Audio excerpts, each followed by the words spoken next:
good-looking pan.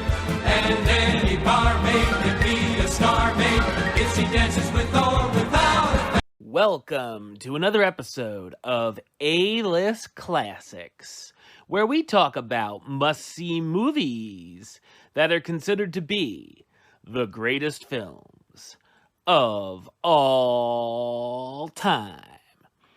I am your host, the Game Changer, Wes Troop. And in this episode, we are traveling back in our mint-flavored time machine to the year 1990, where we're going to be talking about a film that may not exactly be a critical masterpiece, but many fans of the material definitely enjoy this film. That's right, we're going to be talking about the action comedy Teenage Mutant Ninja Turtles. On the half shell, they're the heroes for. In this day and age, who could ask for more? The crime wave is high, with muggings mysterious. A new theft crime wave has hit New York City, and reporter April O'Neil believes that the Foot Clan is somehow involved. When April is attacked by the foot soldiers, she is saved by a mysterious figure who turns out to be Raphael, one of the mutated turtles who lives in the sewer. Raphael brings April to safety back at their hideout, and she meets his brothers Leonardo, Donatello, and Michelangelo, along with their father figure and master, Splinter, who's a mutated rat. While April believes she's dreaming at first, she becomes friendly with the turtles and Splinter. When Splinter is captured by the Foot Clan, the Ninja Turtles search for his whereabouts with the help of April and a vigilante named Casey Jones. However, the leader of the Foot Clan, the Shredder, will not make it easy for his new foes. Teenage Mutant Ninja Turtles is an entertaining and radical martial arts action fantasy film. It's an adaptation of the comic book series, which started in 1984, conceived by Kevin Eastman and Peter Laird. A number of elements from the animated television series, which was airing at the time of this film's release, were added into this movie as well.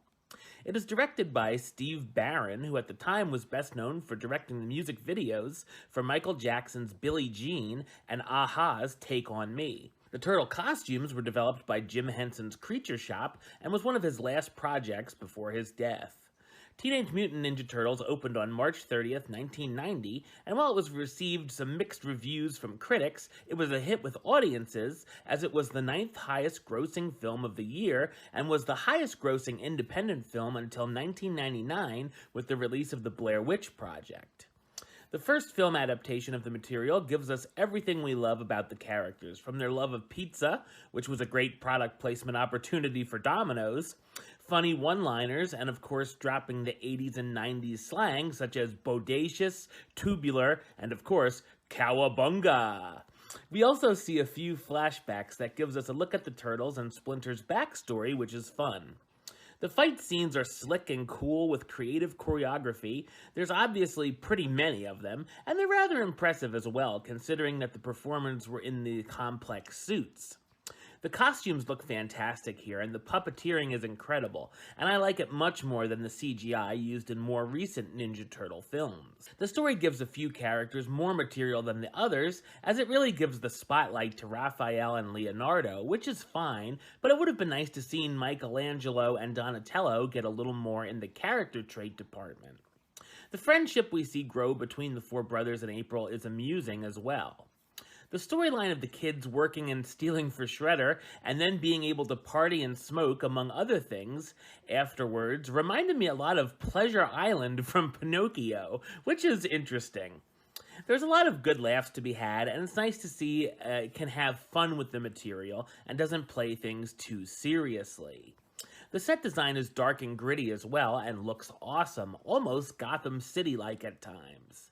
The cast stars Judith Hoag as April O'Neil, the Channel 3 reporter who gets wrapped up in the Turtles' business, Elias Koteas as Casey Jones, the hockey-masked vigilante who becomes an ally to the brothers, James Scioto as the Shredder, the emperor of the Foot Clan who's running a network of thieves, and the voices of Brian Tachi as Leonardo, the leader of the group, Corey Feldman as Donatello, the brains of the bunch, Josh Pace as Raphael, the rebellious one, Robbie Rist as Michelangelo, the party animal and fun-loving turtle, and Kevin Clash as Splinter, the turtle's master and father. Also keep a lookout for Sam Rockwell in the role of Head Thug. Since then, there's been a number of sequels and reboots, different animated series, and of course, tons of toys. Teenage Mutant Ninja Turtles is a great watch for families, a terrific time capsule of the early 90s, and is a lot of campy fun. All right, well, that's the show. I'll be back with another episode of A-List Classic very soon. But until then, don't forget to subscribe right here on YouTube, youtube.com/westside515. Like the show on Facebook, facebook.com/WestTroopAlist. And of course, you can follow me on the Twitter and the Instagram @WesAlist. Until next time, Troop out.